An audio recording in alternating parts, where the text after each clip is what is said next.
আসসালামু আলাইকুম, কেমন আছেন সবাই? কই মাছ রান্না করব টমেটো পেঁয়াজ দিয়ে, আলু দিয়ে।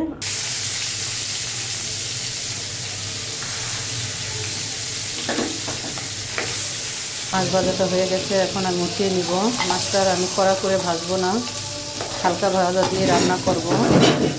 হালকা ভাজা দিয়ে মাছ রান্না করলেই খেতে মজা হয়। এখন পেঁয়াজের তেলে দিয়ে দেবো। আলুটাও আমি পেঁয়াজের সাথে একসাথে ভেজে নেব। একসাথে ভাজা হোক, তারপর সব ধরনের মশলা দিব। আদা রসুন বাটা দিয়ে দিলাম। এখন আদা রসুন বাটাটাও এর সাথে ভেজে নিব কিছুক্ষণ। দিব হলুদ গুঁড়া, দিব মরিচের গুঁড়া। ভালো করে কষানো হয়ে গেছে, আমি একসাথে সব কিছু কষিয়ে নিয়েছি। এটা আলু টমেটো দিয়ে মশলা দিয়ে সব একসাথে কষিয়ে নিয়েছি। এখন ঝোলের জন্য পানি দিয়ে দিব। পানিটা ফুটে গেলে তারপর মাছ দিয়ে দিব।